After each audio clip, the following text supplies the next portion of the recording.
as it closes up the code. I'm going to write it down. Okay, I guess we'll get started. Welcome to everyone to the third Richard J. Milbauer Conference in Southern History, entitled Strange Careers, 50 Years of Southern Women's Histories. I'm very excited about this conference and particularly the individuals that are here as part of it. We're marking the 50th anniversary of the remarkable Southern Association for Women Historians, and it's an event that offers both an opportunity for celebration and also reflection. The SAWH was founded in 1970 and became an instrumental part of how historians of the American South interpreted and understood the past. We will hear a lot more about this organization in the coming days, but suffice it to say that it's hard to imagine a more important influence in the writing and rewriting of Southern history. So today we're going to, in the next few days, celebrate the half century of accomplishment, but also reflect about where the field has been in terms of Southern women's history and where it's going perhaps in the future. Understanding a half century of the SAWH should help us understand a bit more about the past, present, and future of the field of Southern history itself. We're going to hear from 5 historians with chairs and moderators for each session. All of these scholars have gone to considerable trouble to attend, some involving considerable travel, one of whom is, I think, on a flight right now across the Atlantic, Glenda Gilmore, and I want to thank them for their help in making this a successful event. I also want to thank an early opportunity, David Melsner, who's displayed extraordinary skill in organizing the event, and round of applause. We're going to have chair and moderator for each of these sessions, and I'm just going to turn it over to them. Before I do so, I've been asked to remind the undergraduate students here that there's a sign-in sheet in the back. Is that where it is, David? On the table? Okay. But we're going to start with, today, a talk from Katherine Clinton, Professor Katherine Clinton, and Elizabeth Jacoway is going to be our moderator. Bessie, we need to make a handoff here. Yeah, these to come out of your hand. Okay. Yeah. All right, thank you. We'll see. There we go. First, I want to say thank you to Bill Link for sponsoring this conference. This is wonderful. And to Katherine Clinton for inviting me. I'm just delighted to be able to participate today. It's my pleasure and honor to get to introduce to you today one of the real treasures of the historical profession, and that's Katherine Clinton. Katherine has, as you can imagine with this gorgeous red hair, has been a presence in our profession for as long as I've been going to conferences, and always you can spot Katherine, and she's always engaged and smiling and talking about exciting new work.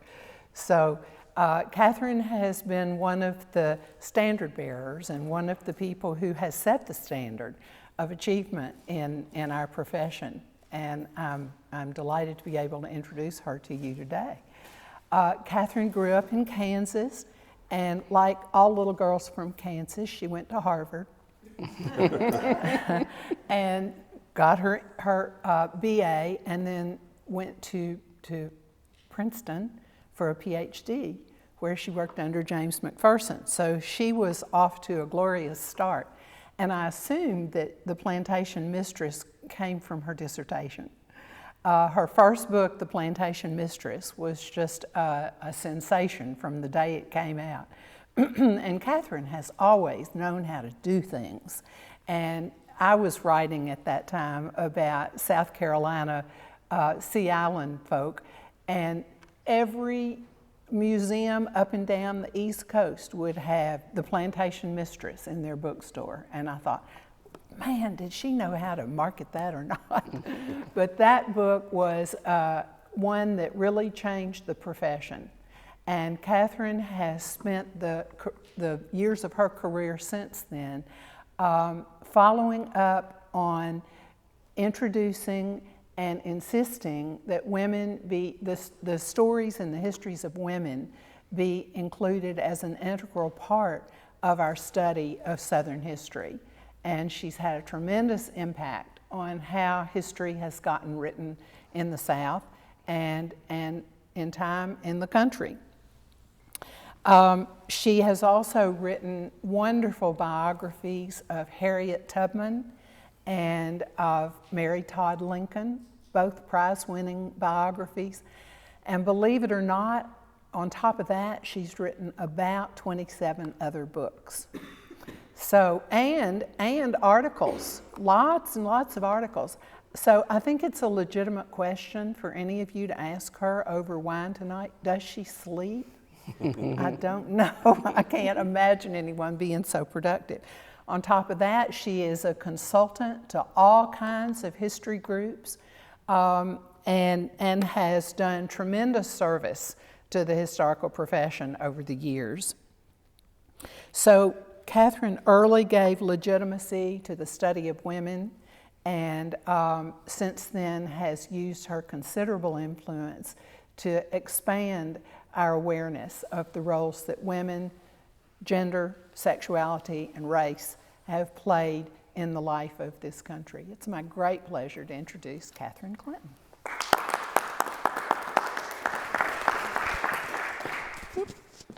I'm not sure if I can get this on. Do you see how to do it? I don't. They gave me my own. Oh, you have your own. I have my own, as if I need it, but Well, always the gender not difference. just real clever. Yeah, I don't want to harass her by ripping this off. Michelle, you went to There you go. Rice. You ought to know how. Thank you, Betsy, for that. I appreciate it. And again, I want to echo what has been said. We certainly want to thank the Milbauer professor, Bill Link, and we want to thank David for all his wonderful help. And I know you will see as things unfold over the next few days how much work and energy has gone into bringing us here to talk about these important issues. For me, it's especially fulfilling because I have known Bill Link before I ever met him. Certainly working with Arthur Link at Princeton was an experience that remains, what's the word I want? Golden in my memory, because in my early days as a firebrand, he recognized that you could sometimes tame a passionate scholar into a good historian, and I hope that I fulfill that promise. And then when he told me I have this crackerjack student who can take care of everything, and he has and more, so it's really been a wonderful thing to be here. We think calling it the Milbauer Symposium is great. We had thought about calling it a cabal or a coven, but Bill rightly decided to keep it.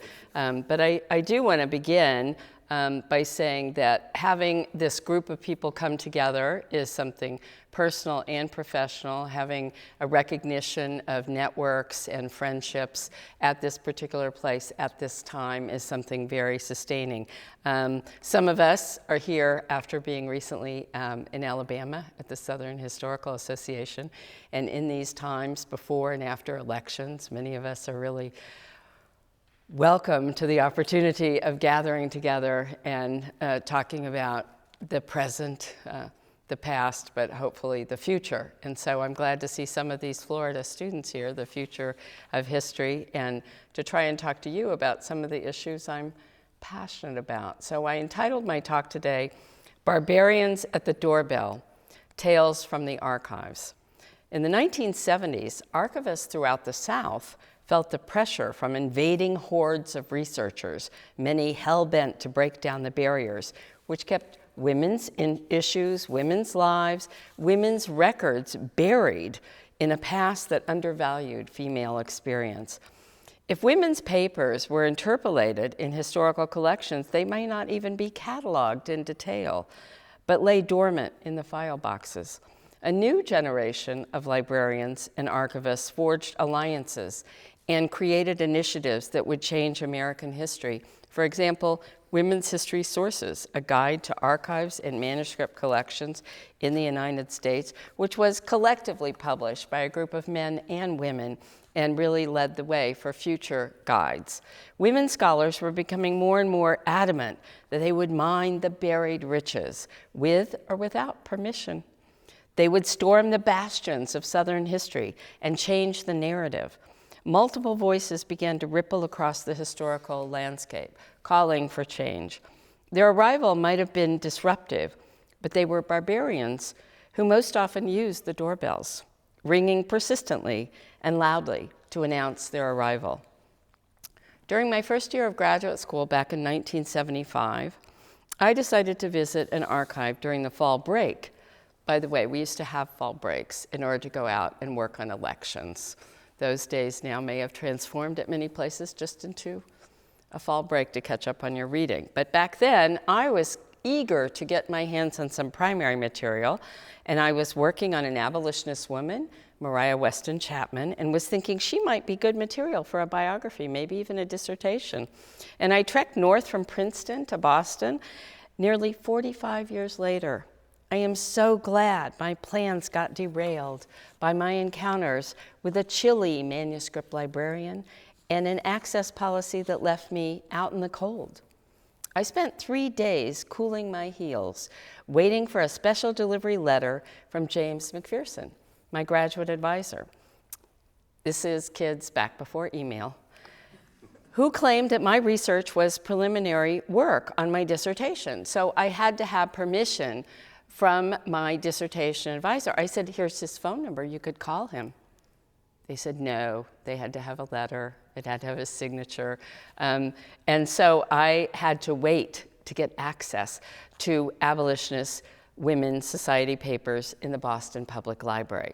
Without this letter, the gatekeepers at the archive kept the doors closed. When I did gain access, my asking for assistance was greeted with some suspicion, while requests for collections appeared to be an irritation, if not an imposition. After I finally got my hands on documents, and by the way, you need to know, I do understand about the overcrowding of the archives. Can I tell you I was the only person working in that archive at that particular week? Everyone was indeed out working on elections, and I was in there trying to get my work done. So I would get the folders brought to me, I would open them, I would look for women's names, not find them, close them back up. I would then take them back to the desk, whereupon the attendant would open each folder to make sure the documents were returned. And this charade played out because besides setting my teeth on edge, it taught me one valuable lesson. Always call ahead and try to get the name of a person who might be knowledgeable and establish helpful contact. Despite technological developments of the past half century, I still recommend calling and finding a contact. It's very solid advice. I stress the phone to current students who are so fond of the internet. I remember once calling the City Archives of Edinburgh and talking about the hours listed on the website, and a huge guffaw from the librarian saying those are out of date. I don't even know when those are. And so it's very important with closings, with cutbacks, to make sure you establish that personal contact. And I find that starting a conversation with an archivist can pave the way to not just getting answers to what you want to know, but also obtaining information that you didn't even know you needed. The most valuable lesson that I learned during my first semester of graduate school: turn southward, young woman. I'd already been on a wild ride, a master's abroad in the UK, then a detour teaching in North Africa before settling down in Princeton for my doctorate. But I warmed to the intensity of Southern history, and Southern sources lured me away from my New England affinities. Southward ho.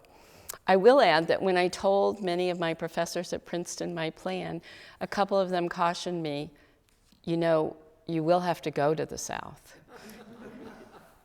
Indeed, I did.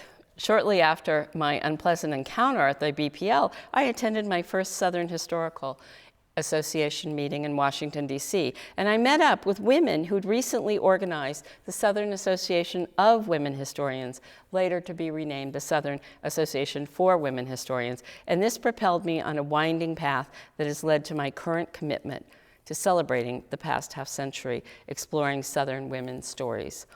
Americans' women's history was just taking off, and many of us were eager to catch the wave, to be swept into the growing crusade that insisted upon creating a new social history, a history that included women and men, blacks and whites, natives and immigrants, and other reforms, a holistic approach that included a renewed focus on the underrepresented, the unlettered, the lost but not forgotten, disruptions in the flow of ideas and books about great white men and their big thoughts and big doings was glacially slow. Female protesters, hoping to change the landscape of curriculum, launched assaults on patriarchy and the politics of exclusion. Female professors began to stoke the imaginations of legions of students, eager to recognize women's voices within and contributions to the past. In the early 1980s, the textbook market caught on. And Mary Beth Norton was the first woman lead author on a major American history textbook. The impact of women's history was just being felt in department after department, classroom after classroom, campus after campus. Over 40 years later, A People and a Nation by Norton, with 3 other women on the masthead, is in its 11th printing. And Norton will be the 133rd president of the American Historical Association, with her address in 2019. My colleagues will be chronicling some of the key changes within fields of Southern history over the next 2 days, surveying key historiographical developments and significant organizational renovations. But I want to share my thoughts about those people and places that have made so much of our work possible over the past few decades: libraries and archives, and others who have helped to transform Southern women's histories. I want to pay tribute to the unsung agents of change who've made a difference, and to highlight the grinding work that goes on behind the scenes.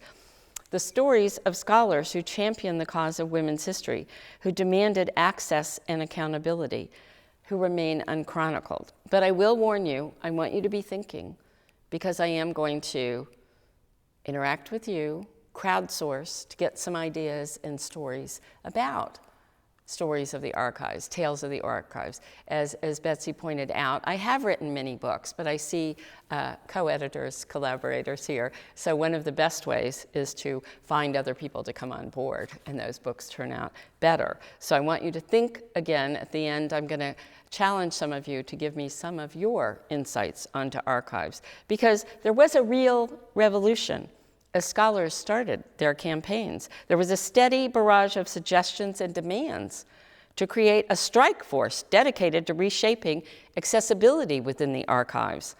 The web of Southern scholarly relations created a network of collegiality and sisterhood which fueled several generations of doctoral students, which energized a field in which 100 flowers bloomed.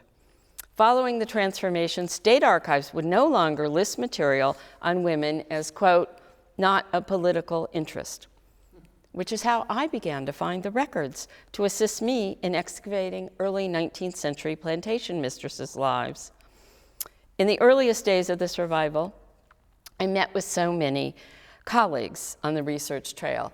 I had been discouraged. I would have to go south. And when I went south and told the archivists at several places my work, what I was working on, they would explain to me quite patiently that they had nothing for me in their archive. Well, that's the kind of challenge I really needed, to get in there and dig and enjoy myself. And I found similar people along the way. I didn't find her at the time, but I became great friends with one of our leaders, Sandy Treadway, who recalled for me an early example of scholarly activism, and I'm going to tell this anecdote in full. In 1991, when I was working as an editor and historian, this is Sandy Treadway, in the publication department of the Library of Virginia, I received a call from the archives research room telling me that there was a graduate student from Yale University who was doing research at the library and was wondering if she could talk with me. She was hoping to write a dissertation on women in public and political life in Antebellum, Virginia, but she was having trouble finding material. In describing her research topic, the archivist she spoke with explained to her that since women could not vote in the 19th century, we wouldn't have anything in our collection that documented what she was looking for. I was quite disappointed because this was about 10 years, 12 years after I had received the same dose of cold water. But the archivists were only thinking about politics and political expression still in a traditional way in terms of voting and office holding. They were correct. Women could not hold the office in the 19th century. But this student knew that the antebellum Virginia women did care about the important issues of the day, and her instincts were correct. She just needed to figure out where to find the evidence. In the course of my own research, I'd come across a tantalizing article in a Richmond newspaper from the 1840s about Lucy Johnson Barber, widow of one of Virginia's governors, who was trying to enlist women in a fundraising effort to commission a statue of Henry Clay, longtime standard bearer for the Whig Party, and place it in Virginia's Capitol Square, where we could tear it down, I suppose, many years later. But nevertheless, Sandy was very certain that there was an important story there. And she also thought, looking at the library's collection of petitions to the General Assembly by citizens seeking assistance or redress, that only the legislature could provide. I had seen many from women among the hundreds of petitions filed in the antebellum period, and I suspected that these might serve as windows into women's thoughts and activities in the public sphere. The student in question was Elizabeth Varon, now a distinguished chair professor at the University of Virginia. So Sandy goes on to explain that not only do archivists assist researchers, but scholars enable archivists to reframe their ideas and assist in making collections more transparent to a wider range of investigators. This give and take remains quite transformative, but by now, clearly the archivists have taken the lead. Several generations of researchers have been given a comfortable berth, thanks to the spirited engagement of archivists, of librarians, of curatorial staffs all across the South. Not all places seem to have caught up. I sent recent emails to 40, 45 archives, and I dearly remember going to the University of South Carolina, and also to working in the South Carolina State Archives, where I would always call on Wilma Waits, who was someone who worked with me there through my connection to Carol Blesser. So I would always count on Wilma to give me good feedback. Unfortunately, one of her feedbacks to Carol was that when I spoke as a luncheon speaker at the South Carolina Historical Society, that my skirt was too short and was commented on. So you see, we women scholars do keep grapevines out there, and so Wilma was not there anymore to help me, so I wrote to a recent staffer who wrote back to me, "Thank you for your interest in South Carolina history. Our agency collects the permanently valuable colonial, state, county, and municipal government records for South Carolina from 1671 to 2010. I checked our hard copy finding aids, could not find any guide for women in our collection. Best wishes on your research projects." So naturally, the grapevine will be going the other direction. This cannot be about all those who've made such a crucial difference in our research, but I hope to track some of the structural change that came about in these crucial decades when we began to speed the plow and forge new pathways. As former SAWH president and current head of the Library of Virginia, Sandy Treadway has suggested, historians rely on and owe a great debt to archivists and librarians who identify, acquire, preserve the documents they need to interpret the past. But archivists rely on the work of historians to help them anticipate the questions and topics that researchers may be interested in, which informs how collections are organized and described so that they meet researchers' needs. The question that researchers ask help archivists to see their collections in a new light.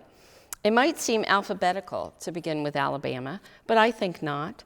There have been women, white-gloved and not, who pioneered historical archives in this state. The state of Alabama was one of the first within the United States, second only to Wisconsin, to collect and organize archival material on Southern history at the turn of the 20th century.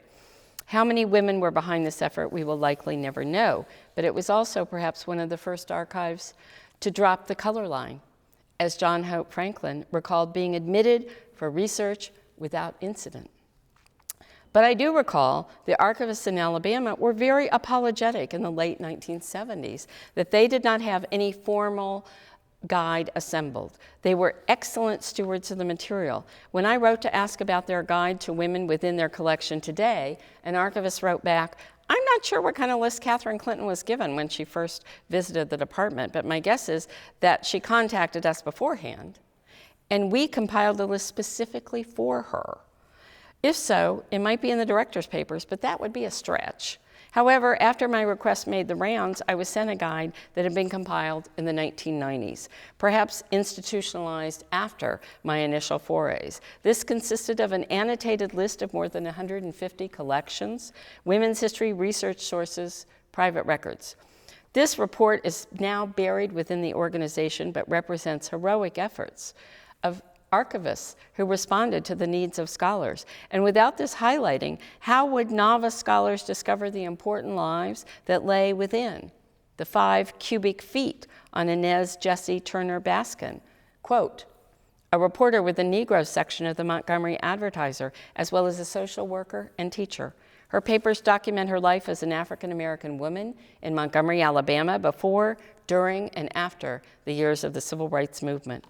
Or who would explore the 4 cubic feet on Layla Lejarre, a pioneering pharmacist and graduate of Auburn? The Alabama State Archives also offers Mary D. Waring's Civil War Diary, as well as some material on Civil War diarist Kate Cumming and Confederate memorialist Sophia Bibb. This guide highlights women within the Civil Rights Movement, within women's suffrage, female participation in education, writers' groups, sororities, and other key aspects of Southern women's experience. The 1980s was a real time of renovation and awakening, as the University of Arkansas Special Collections created a guide, Manuscript Resources for Women's Studies. An NEH grant supported this effort to create a guide in 1989, which was completed under the supervision of the head of research services, Andrea Cantrell. Dr. Cantrell retired in 2010, but her guide lives on in an updated online version.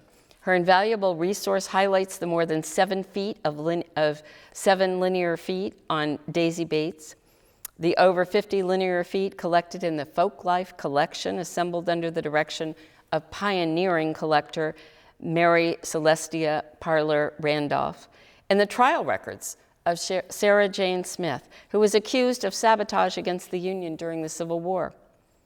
Although convicted, sentenced to be hanged, her execution was delayed and she was released after the war. All of these fascinating women and their work has not just been preserved, but showcased in this guide. Women and their work is something that emerges through these guides. Danielle McNeil put together a guide to women's resources at the Arkansas State Archives, creating an online version in 2015 for Women's History Month. The Guide to Resources on Women at Howard University was created by Catherine Salzman in 1998. This annotated guide included resources available on prominent African American women authors, Marianne Shad Carey, Anna Julia Cooper, Angelina Weld Grimke, Georgia Douglas Johnson, and Polly Murray. The pioneering resource, assembled from the manuscript collection of the Moreland Spingard Research Center, highlights the papers of Lucy Diggs Slow, an educator and civic leader, and the first dean of women at Howard University. I'm sure some of the deans in the room would like to know about what the early struggles were of the women deans at Howard. Certainly, we also have papers of women musicians, labor activists, socialists, many other unsung heroines. I found myself mesmerized by the custom and the magnanimous treatment from the staff at the Southern Historical Collection at the University of North Carolina in Chapel Hill, which was definitely the mother lode for Southern antebellum studies. I remember describing my topic to the archivists who individually and collectively not only guided me to their favorite collections, but they described actually with glee what particular sections I might be looking at to be most fruitful for my research. Having such generous, knowledgeable experts offering me this personalized insight lightened my burden and gave me great confidence about my topic. A 1984 guide to the collections included detailed highlights of the holdings on Southern women. The dedicated Southern Historical Collection staff worked closely with a faculty working group in Southern Studies who created a Southern research report in 1991. As the report describes, some synergy here, the June 1991 meeting of the Southern Association of Women Historians at the University of North Carolina at Chapel Hill seemed to the UNCCH faculty working group in Southern Studies and area librarians too good an opportunity to pass up. Given our purpose to foster researches on the South and in our holdings as well as interdisciplinary communication, we seized the occasion.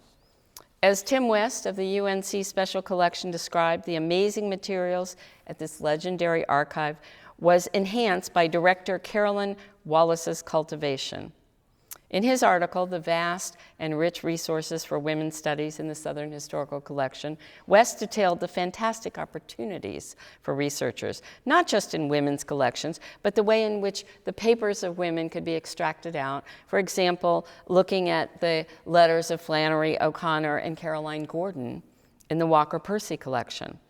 And then I found a wonderful article Hannah Joyner described. In the spring of 1990, a group of 7 graduate students in history at UNC Chapel Hill undertook the creation of a finding aid called Women's Voices in the Southern Oral History Project. Emily Bingham, Hannah Joyner, Mariah Miller, Ann Mitchell, Laura Moore, Cynthia Shearer, and Annette Tapp started the project for a course in Southern women's history taught by Southern Oral History Program Director Jacqueline Dowd Hall. Equally enhancing, the UNC website documenting the American South includes all of the 148 women in the Southern Oral History Program. I found it critical to my article on Majeska Monteith Simpkins for notable American women, as do so many of us working in these significant and until recently understudied activists. In 1977, the North Carolina State Archives created a guide, no longer in print. Caroline Thompson's historic contribution, however, has been replaced by a plethora of online guides. In nearby Duke University archives, the first women's history archivist, Ginny Daly, helped create a resource nicknamed The Sampler, which has grown into a seriously impressive online guide. This resource offers separate sections for women's studies, women in education, sexuality studies, as well as LGBT studies. The current director at Duke University's renowned Bingham Center, Laura Mitchum, worked with Daly on guides when she was a graduate student. So the expanding generational work of enhancing the archival access is part of Southern women's histories. Virginia remains such an important state for Southern women's resources, with several private as well as state resources. I remember being so cosseted during my time visiting William and Mary University libraries in Williamsburg. And I inquired about the women who had welcomed me there, Margaret C. Cook, who had been curator of manuscript and rare books, and the staff treated me to wonderful news that Cook was still, since the 1980s, working. She'd retired, but she's a volunteer at the archives there. The James Branch Cable Library Special Collection Archives at VCU created a guide to locate women, completed by Daniel Yanchisen in the 1980s. The Library of Virginia reported that when they had, quote, a higher budget and more staff, Jennifer McDade, who no longer works here, created a research note and 2 guides. She first wrote them in 2000 and then revised them in 2002. The Virginia Historical Society, with Frances Pollard, proved enterprising as well when an NEH grant allowed Gail S. Terry to work on materials relating to women, African Americans, and those whose activities and ancestry did not support the, quote, great white man focus in Southern history. This resulted in documenting women's lives, a user's guide to manuscripts. Shortly after this, the VHS, like many of the libraries we work in now, moved to an online guide. At the University of Virginia, I found that it was a staffer, Robin Weir, who compiled the guide during her desk hours working in the library there. And it's available through a third party Virginia heritage. An earlier anonymous guide was published in 1993, but the staffer reported to me it only covered up to manuscript 3675, and now we're cataloging manuscript 16,000. So it is an early guide that has to be updated really online. We know that LSU maintains an online subject guide, as does Mississippi, specifically on women. Florida created a paper guide in 1996, but then advanced to an online resource at the Florida Memory website, Guide to Women's History Collections. An archivist reminds the update was much needed as the state archives had vastly expanding its collections in the 18 years since the first guide was created. But one of my favorite tales from the Adventures in Archives is when I was sent a copy by, I attended a local conference, and a librarian had come up to me and told me she and her friends in the library were compiling a guide, the collection of writings by Virginia women, which was produced at the library at Randolph-Macon Women's College, renamed Randolph College in 2007.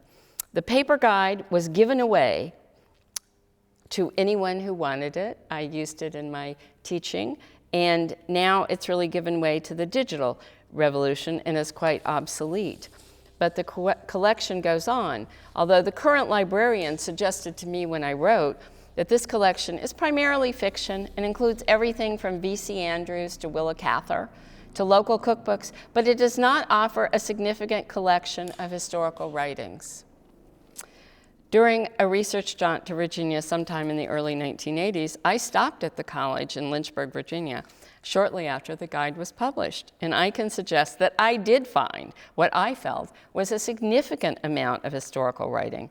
But even more enchanting, the collection was housed in a beautiful room, not unlike this one, and it was upstairs at the college library, unused.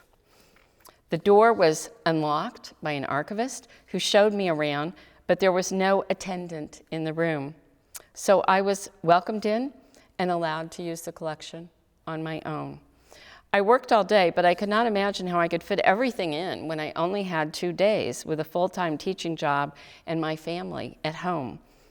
At the end of the day, I didn't even have to ask. The librarian came up to say goodnight when she went home at 5. But she told me I could stay as long as the library was open, and I could just give in the key when I left the library. A key I could lock up on my own and return to the front desk. To this day, I know more key givers than lockouts.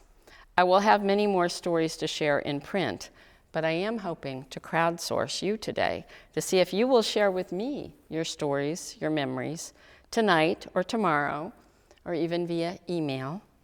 When I was anchored in New England, teaching and raising a family, only minutes away from the very marvelous Schlesinger Library, one of the great archives in women's history, I decided it might be a plot against me since I searched and searched for Southern stories in this great archive. Now there are many. Now they have been collecting wonderfully. But at the time, in the early 80s, it was really a very slim pickings for those of us interested in Southern women. However, that said, any lingering doubts I had harbored about my chosen path was banished by that day in Lynchburg. The puzzle of Southern women's history would continue, but I felt reassured, ringing the bells all those years, raising hell's bells along the way, would unlock the story of Southern women's histories that would lead me here today, celebrating a great half century to cherish, memories to recall, and friendships to make and renew. Thank you very much.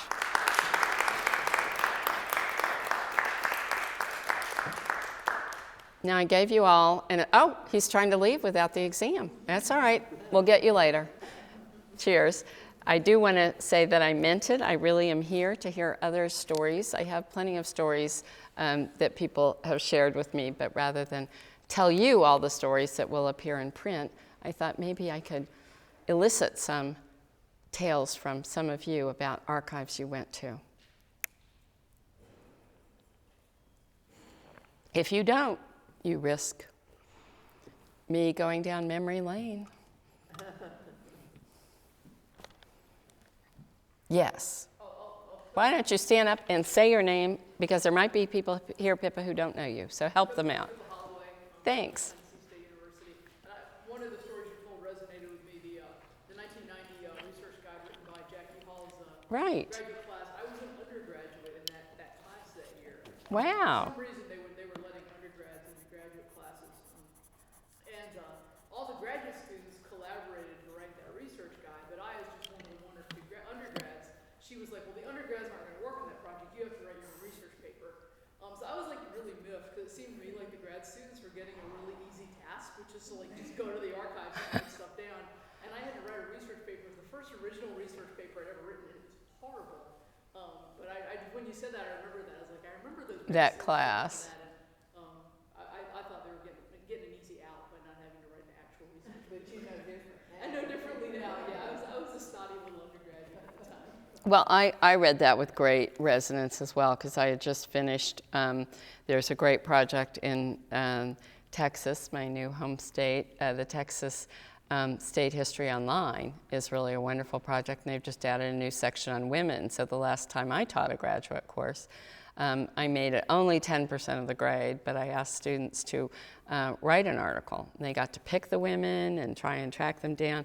And it was just a wonderful experience to have them say about how hard it was, you know, and there was that moment where I said, I told you to call first, you know, that kind of moment. But it's still true that doing this kind of digging and original research can be so rewarding, because I'm now seeing people doing biographies of people that 20 years ago we only had a few reference sources. And again, a lot of what my anecdotage will be talking about the way in which going into an editor and talking about doing a biography of Harriet Tubman and having them say, diaries, letters, where are they? How can you write about someone who doesn't have diaries and letters? And I had to bring to the publishing world that there had been a revolution in the field of slavery studies, in the field of African American women's history.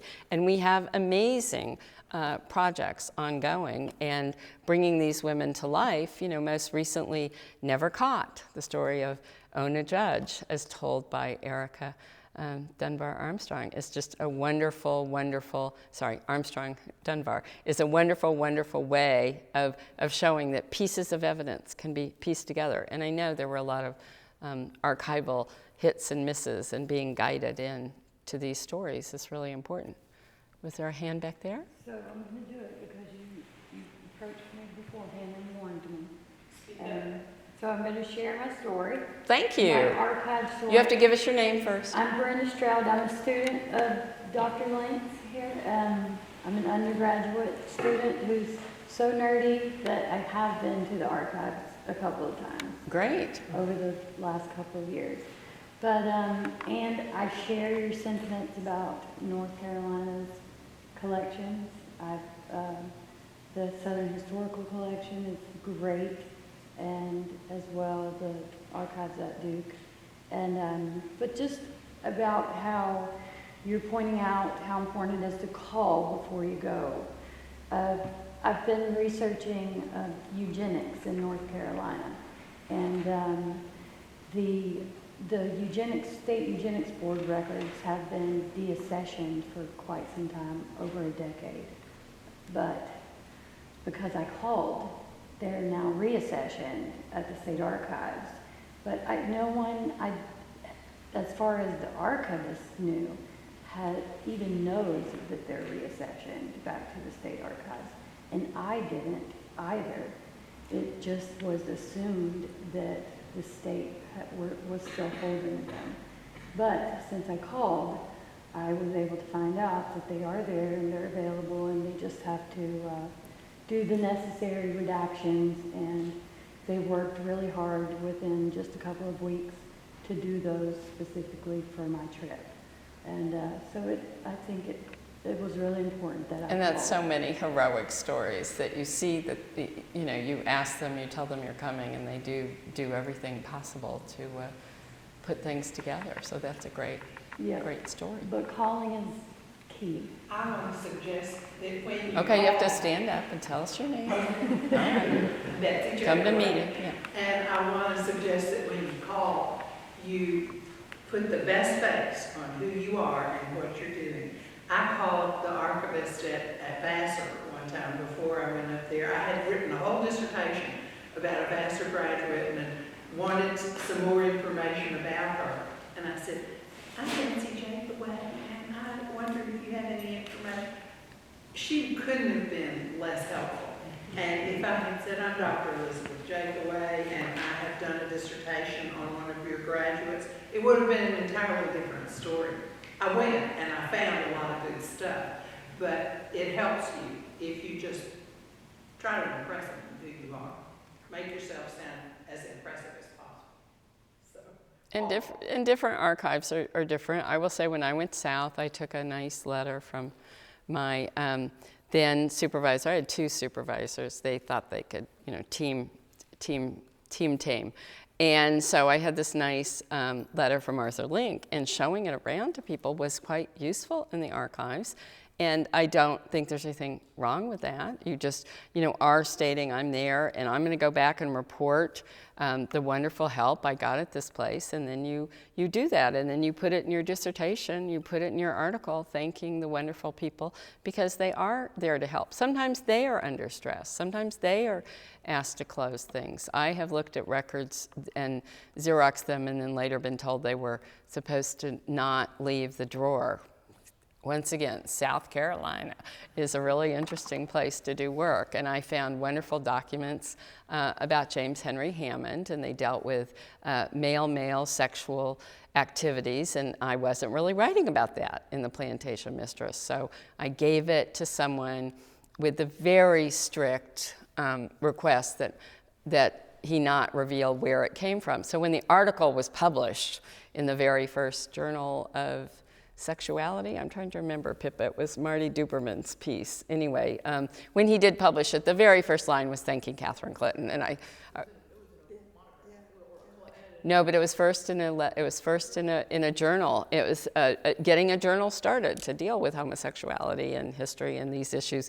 And so the very first thing he did was thank me. So then I decided the new thing is to put it in an envelope and seal it and put it under people's doors, But I got that from movies, So we do have ways of trying to get at these projects. But I would say that archivists can actually tell you about collections that you didn't know existed, and they sometimes stick in the back of your head, and you end up coming back to them, and hopefully all of you will have equally good experiences. Yes? Get out of that sun, Melissa. Yes. Okay. Yeah, sorry. I'm Melissa Walker. I'm from Congress College in South Carolina, and I just had an anecdote that I think brings home what Katherine said about how the archivists get really involved in the lives of the people whose papers they're processing, but also an anecdote about how you can run into some strange connections in the archives.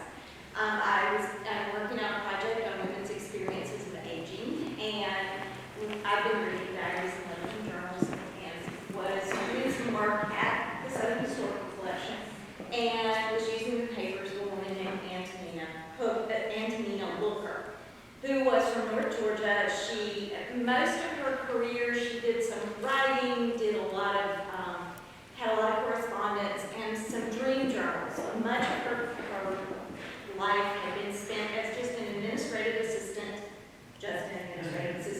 for Freudian analysts in New England. And she got very interested then in dreams and dream journals, and began keeping her own dream journals. And one of the really interesting things was that she kept journals about her own very erotic dreams about very well-known figures, including a couple of well-known historians from Yale, whose names you would recognize. But you'll just have to go to find Your book. That's good. to read those stories. She died very mysteriously, falling out of a boat in a lake in North Georgia. And as the archivist, as I was reading through the papers, the archivist kept asking me, have you gotten to the end of her life yet? Have you gotten to the end of her life? And of course, I knew from the finding aid more or less how she died, but I got to the end of her life, and she was such a fascinating and archivist told me the graduate student who processed her papers, when by the time she got to the end of her papers, she just burst into tears when Nina died. So you can really get involved in the stories of these people that you uncover in the archives. So true. And librarians can be quite nice and understanding. The Virginia Historical Society was quite nice. I think that might have been when I first met Frances Pollard. I don't think she was sent over, but they sent over a nice gentleman who explained to me, we would prefer if you did not cry on the documents, because I was so struck by a father writing about his very harsh advice to his daughter, telling her she didn't measure up, what she needed to do, and then when she died away at school, he was completely crushed. And it was one of those moments where you were quite happy to, be so touched by the documents. Of course, the hope is that you can somehow convey some of that in the work you do. But we are very much dealing with political issues. We uncover a lot of materials that don't always fit. I'm recently reminded of an interesting review.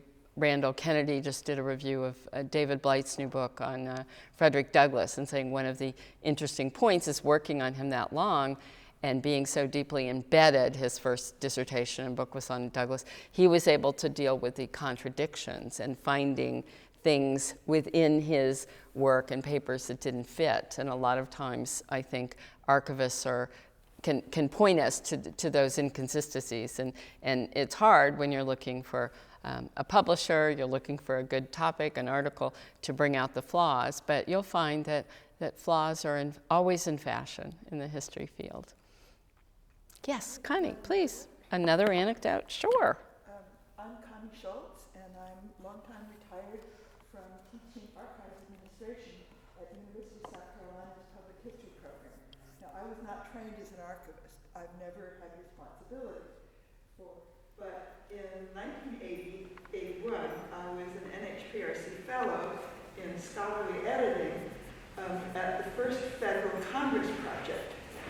Which the was NHPRC the National Historical Publications and Records Commission. They're one of the funders of records at the local level and of scholarly editing. Anyway, my job as an NHPRC fellow was to try to track down about 800 men who had petitioned the U.S. Congress for something having to do with the Revolutionary War. And their petitions, the project wanted to know, who were these guys? Where can you find them? Well, where you can find them is in the nearly 3,000 rolls of microfilm of the Revolutionary War pension records. And what I discovered, and I think the lesson here is that much of what Katherine's been saying is even in the interstices of a particular collection. I went looking for Revolutionary War veterans. I found thousands of women because the women eventually got pensions. Anybody know when the last Revolutionary War widow died? You have a guess. Last Revolutionary War widow? 1908. Why did the Revolutionary War microfilm pension records have women in them? Well, you had to prove that you were married to a veteran, so you had to submit stuff in order to get a pension. And this particular, and this is more a research story than he was a little kid. He was like 15 when he served in the Revolutionary War. He was not eligible for a pension until he was quite a bit older, when the pension requirements got quite a bit less. And until he got his pension, he was poor, and so he married a strapping wench who was 30 or 40 years younger than he was, married her. She took care of him. The minute he got eligible for his pension, he kicked her out the door, went to live with his pension with his sister. She had the last laugh, because within a decade after his death, widows were entitled to pensions in their own right, not just on the service, long as they'd been married to a Revolutionary War veteran, and she continued. But the story, I think, is that these were records about men, but they were full of information about women. The women would testify that, yes, indeed, her husband had served in. Their evidence of when a child was born was often the way to prove their service in a particular number of years. And I actually wound up doing an article for the magazine of the National Archives about the kinds of history you could write by looking at the Revolutionary War pension records, kinds of history you could write about women. So, you know, what was, I think, really revealing is you go look at the records that, you know, scholars are looking at all the time, and women are there, but they remained invisible. That's what I'm saying. You had to keep ringing the doorbell and saying, really, we know there's information, we know it's there. So when I was doing my dissertation, I knew, because I was traipsing into territory, I was being told constantly that I had a presentist point of view, and I was projecting views onto women that were 20th century, not views that they held at the time, et cetera. You know, I said, oh, okay, well then I must go to 500 manuscript collections, because all the big books coming out at that time had 200, 300. So you had a sense that you had to, you know, dig deeper and keep digging. And still, your work might be discredited, but I think now we're in a field where people are looking at gender issues in a much more complicated way, and you know, scholars like Liz Varon and others who started looking at women are kind of looking at the other side and really dealing with the way in which we can look at women's records and find out a lot about gender and male lives that is coming to the fore in the 21st century. I am so pleased, though, that again, working on librarians, I haven't done as much work as I would like, but I have some things coming together, because for some of you, you may know that I spoke quite passionately and then published an article, my first article in the Journal of Southern History. And I know all of you are wondering, how do you get published in a great journal like that? Do you know how? It's quite easy. You become president. They have to publish it. This was my easy way. It was a 40-year plan. I subverted, I went inside, and there you have it. And in that way, I could publish some of my stronger feelings about sexual harassment. So I have a project now, the Cassandra Project.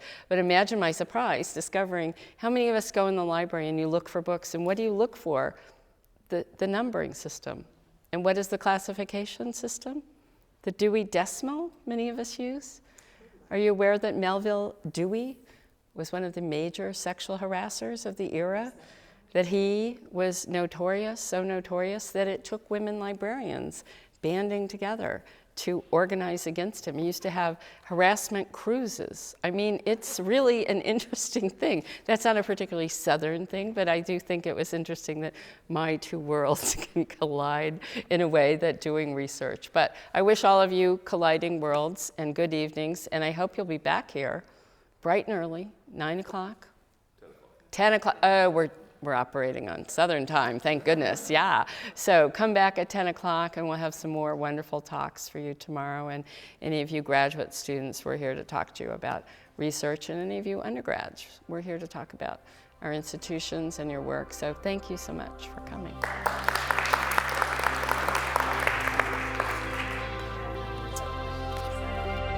Oh yeah, thank you, thank you.